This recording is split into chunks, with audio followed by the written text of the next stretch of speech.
Supercross was the one avenue I could kind of control.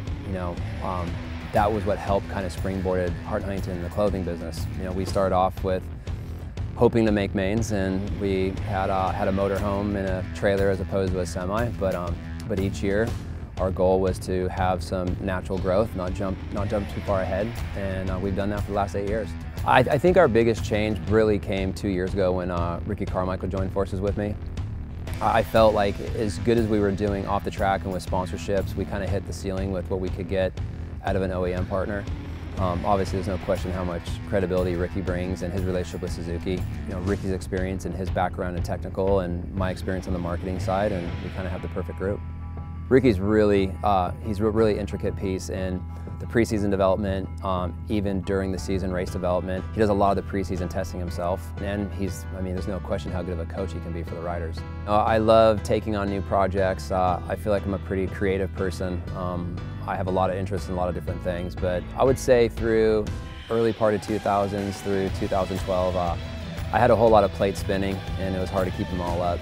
So over the course of the last few years, I still have a good involvement with Hart Huntington clothing and tattoo, but really my main priorities right now is RCH racing, my own personal riding career, and obviously my family. Yeah, I've definitely grown up. As you can see, our undisclosed location here where we now live, it's the country. It's nice and quiet. No one bothers us. It's small town living. And really, yeah, I was the Vegas kid for a long time, and in my younger days, I enjoyed the fruits of the business, but now I'm almost 40 and I have a little girl and an amazing wife, and when we aren't on the road, we're here picking grapes and drinking beers and keeping it quiet. I'm a firm believer in everything happens for a reason, whether it's good or bad. And I was aspiring to be the next Jeremy McGrath or a factory motocross rider. And hey, whether I had the talent or not, I gave it my all. And I rode Supercross from about 92 to 98 was my last year. And I remember my last year racing in 98, I was one of the few privateers that was making mains. I think I'd made the most mains that year of privateers. And when Supercross was over, I wasn't, the phone wasn't ringing, and I didn't have anybody knocking on my door or scouting me out. And I was at a very interesting crossroads at that point. I was either gonna just go back to school. I was actually gonna be an accountant. Strangely enough, I'm pretty good with numbers. And I got done with Vegas Supercross that year, and that was my goal. I was gonna enroll in school back in September. And I happened to get a phone call that I think it was maybe 2 weeks after Vegas Supercross, and a friend of mine had put together the first ever mobile freestyle show, which coincided with the Warped Tour. And when I got the call, he's like, look, we can pay you $1,500 a week, you get per diem, you're in a tour bus, no expenses, come out of your pocket. So I figured, I've been doing the freestyle thing a little bit. It wasn't really serious at that point. We had a couple of one-off contest shows, whatever they were, doing some video stuff. But I took it, and I looked at it from a standpoint of, well, I can go out for 6 weeks and make $9 grand and save some money for school, and I'll enroll in September. And once I got done with that tour, the phone kept ringing, and the contest slowly started to take form, and I kind of just looked at it. I took it like month to month. I was looking at it from more of a monetary standpoint to set myself up for school, and here I am, I don't know, almost 20 years later. In 2003, pretty much at the peak of my career, I had a devastating injury. I thought actually it was a career-ending injury. I broke both my legs and both my arms on Tony Hawk's tour, and it actually almost killed me. And once I actually got over the ICU and the hospital run, I was in a wheelchair for another couple of months, and it was a really long road to recovery. And ironically enough, at the exact same time, leading up to this point, I had already put things into motion to start the first Hart Huntington in Las Vegas. And it was just going to be a little passion project, nothing major, just a little boys club tattoo shop in Las Vegas in a casino.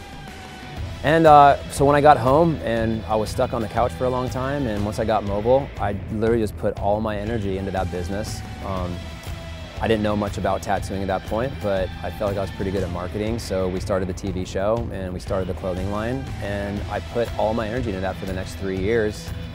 It's definitely a funny landscape that I have nowadays, because you had pre-backflip era where it was a very small group of people that would recognize motocross riders at that time, but people knew me as the motocross rider or the freestyle rider. And then back in 2000, I did the first Flip It Gravity games, and then the whole lid blew off of it. I was doing Letterman and Leno and all this late night television, and it really became a huge flood. And the funny part is, for about a 4 or 5 year window, I was known as, Carey Hart, backflip rider. But then I hit this weird transition when we did the TV show around my tattoo shop. And then there was about another 4 years of where I was a tattoo guy. And then now as things have evolved, with my relationship with my wife, there's the other half that know me as Pink's husband. So on any given day, I get yelled at for doing the TV show, or I get yelled at for doing a backflip on a motorcycle, or I get yelled at for being married to Pink. So you got to kind of take your pick.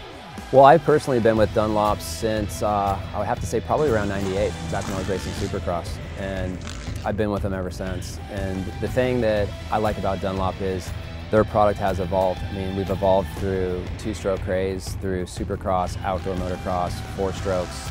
I mean, there's a constant evolution, and we've never had a situation where we've lost on the track or we've suffered on the track, whether it's my personal career, trying to have traction to hit, big jumps, or Kenny Rock's, any of our racers. We've never had an issue with tire being a failure. There are companies out there chasing the tire factor, and we've never had that issue with Dunlop. Dunlop's always been a great supporter of our program and me personally, and they're a great group of guys to work with. It feels more like a family. It's the same guys that are going to the races week in and week out. It's Brock, and it's just all the guys, and it feels like a family. And when you work with somebody for that long, there's a lot to be said for that.